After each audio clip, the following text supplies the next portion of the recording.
La tarea de defender la fe ante esta clase de ataques produjo algunas de las más notables obras teológicas del siglo II. Y aún en el tercero y en el cuarto no faltaron quienes continuaron esa tradición. Desde nuestra perspectiva, sin embargo, los autores que nos interesan por el momento son los que primero se enfrentaron a esta tarea, es decir, los que escribieron durante el siglo II y los primeros años del tercero. Posiblemente una de las más antiguas apologías que han llegado a nuestros días es el discurso a Diogneto, cuyo autor anónimo, quizás Quadrato, parece haber vivido a principios del siglo II. Poco después, antes del año 138, Arístides compuso otra apología que parecía haberse perdido, pero que ha sido descubierta en fecha reciente. Pero el más famoso de los apologistas fue Justino Mártir, a cuyo martirio nos hemos referido en el capítulo anterior.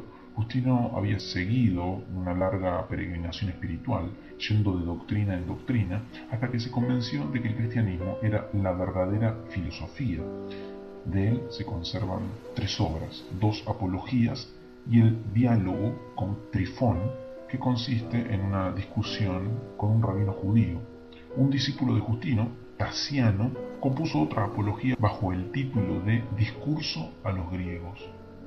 Por la misma época, Atenágoras escribió una defensa de los cristianos y otro tratado sobre la resurrección de los muertos.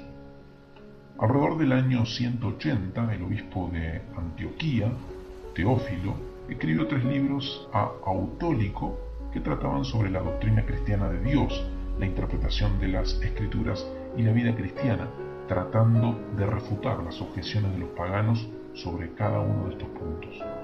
Todas las obras mencionadas en el párrafo anterior fueron escritas en griego y en el siglo II.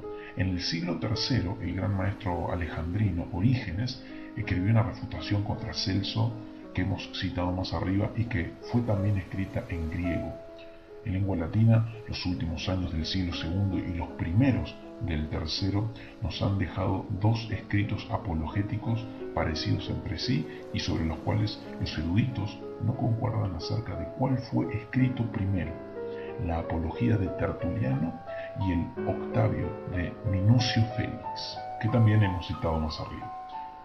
Todas estas obras son importantes porque es casi exclusivamente a través de ellas que conocemos los rumores y críticas de que los cristianos eran objeto, y también porque en ellas vemos a la Iglesia enfrentándose por primera vez a la tarea de responder a la cultura que le rodea.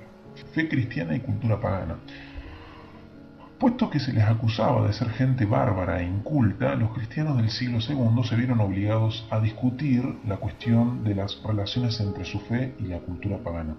Naturalmente, dentro de la Iglesia todos concordaban en que todo aquello que se relacionara con el culto de los dioses debía ser rechazado. Por esta razón, los cristianos no participaban de muchas ceremonias civiles en las cuales se ofrecían sacrificios y juramentos a los dioses. También les estaba prohibido a los cristianos ser soldados, en parte porque podían verse obligados a matar a alguien y en parte porque a los soldados se les requería hacer juramento y ofrecer sacrificios al César y a los dioses. De igual modo, había muchos cristianos que pensaban que las letras clásicas no debían estudiarse, pues en ellas se contaba toda suerte de superstición y hasta de inmoralidad acerca de los dioses. Para ser cristiano era necesario comprometerse al culto único de Dios y de Jesucristo, y cualquier concesión en sentido contrario equivalía a renegar de Jesucristo, quien a su vez renegaría del apóstata en el día del juicio. Pero al mismo tiempo que todos concordaban en la necesidad de abstenerse de la idolatría, no todos concordaban en cuanto a la postura que debía adoptarse ante la cultura clásica pagana. Esa cultura incluía la obra y el pensamiento de sabios tales como Platón, Aristóteles y los estoicos, cuya sabiduría ha recibido la admiración de muchos hasta nuestros días.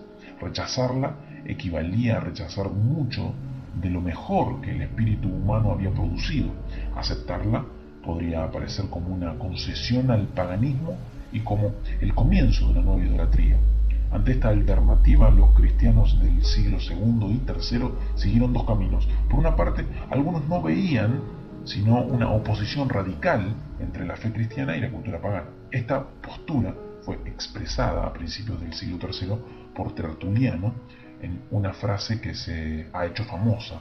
¿Qué tiene que ver Atenas con Jerusalén? ¿O qué tiene que ver la academia con la iglesia? Tertuliano escribió estas líneas porque, como veremos más adelante, en su tiempo circulaban muchas tergiversaciones del cristianismo y él estaba convencido de que esas herejías se debían a que algunos habían tratado de combinar la fe cristiana con la filosofía pagana. Pero aún antes de que tales herejías constituyeran una preocupación fundamental para los cristianos, ya había quienes adoptaban una postura semejante frente a la cultura clásica. Quizás el mejor ejemplo de esto pueda verse en el discurso a los griegos que compuso Tasiano, el más famoso discípulo de Justino.